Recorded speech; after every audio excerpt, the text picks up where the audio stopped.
We are leaving our office now, headed toward the city of Sparks, the town of Sparks. As I mentioned earlier, there's 4 towns that are included in Cook County. That's Adel, Cecil, Lenox, and Sparks. And I believe I've mentioned before, but at least half of all the residents in our community actually live in rural outlying areas.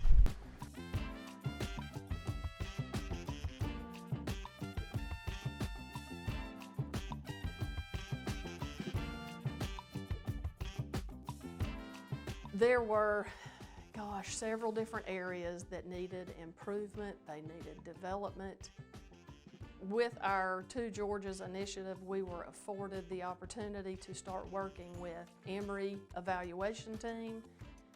So we started a lot of focus groups, survey processes, working one-on-one with individuals in our community to really hone in on what the most important issues were to address.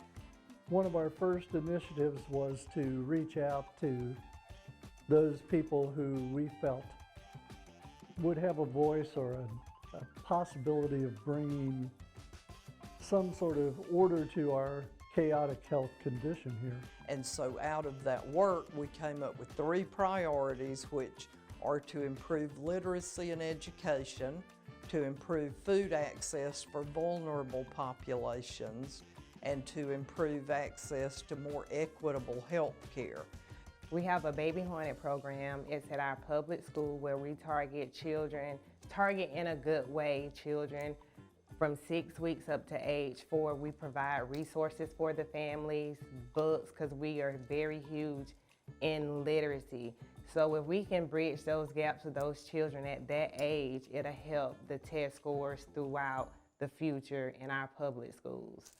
We study the 4 census tracts of the county all the time and look at social determinants of health by neighborhood and census tract. So we're actually standing in the poorest neighborhood in Cook County. And while the local library is just a few miles away, the reality is for many families, they don't have transportation to get to the library. When I knew the statistics, it made me do more for my parents, more for my children, and I ended up opening up a library at my daycare for my parents to have access to be able to take checkbooks out to take home and read to their children. Okay, as I was saying, we think we have the most fabulous librarian in the world and wanted everyone else to get a chance to see her.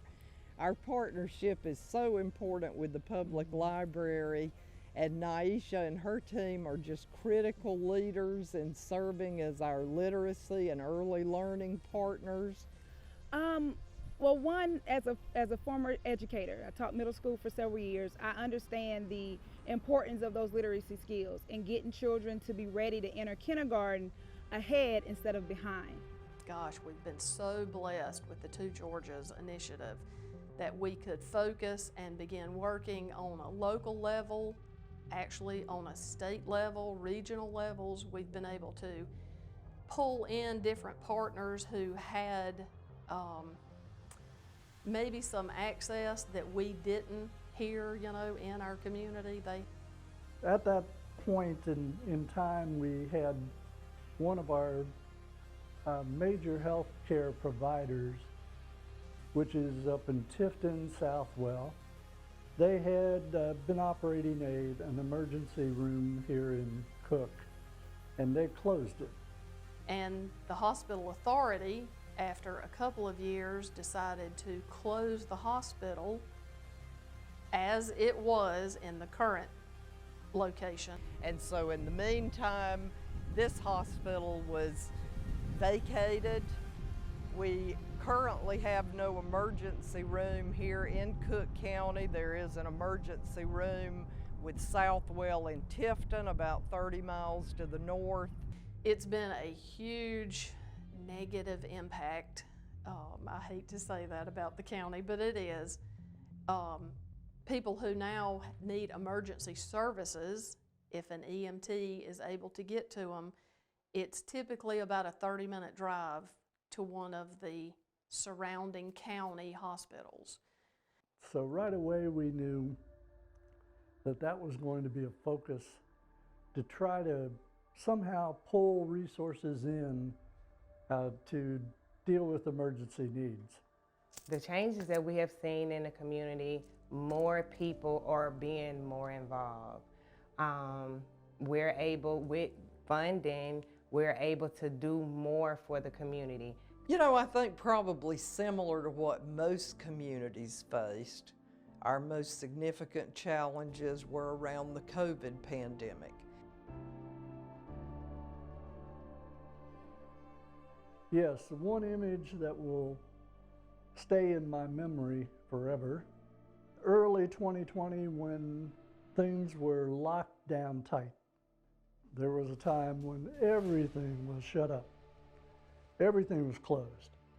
So a searing image in my mind will be the bravery and the courage of Cook County Family Connection staff, Jennifer, Zoe, Rick, not me.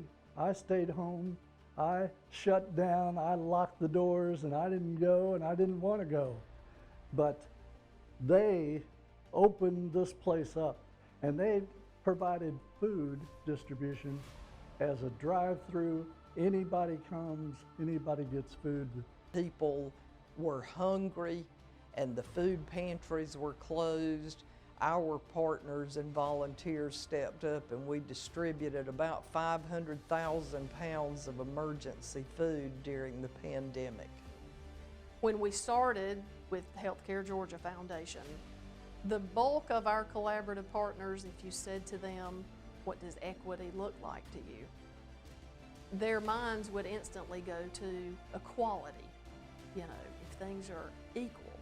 So when PSE stepped in and they brought to us all the wonderful information that they have and the teachings and the resources and their guidance, then we were able to really provide a definition to our collaborative partners, a really clear example of what equity is. You know, I was really excited last night, being a data nerd, when we were looking through some data, because over the past 5 years, we've already seen measurable change in the number of children who are uninsured, in child poverty. A lot of the indicators we've been tracking, there's change that's happening there.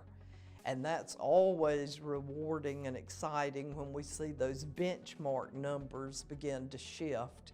And I think with the passion and the motivation that we have among our 60 partners, as long as we can continue to bring in the funding that's necessary to keep our collaborative going, health equity is going to continue to improve across our county.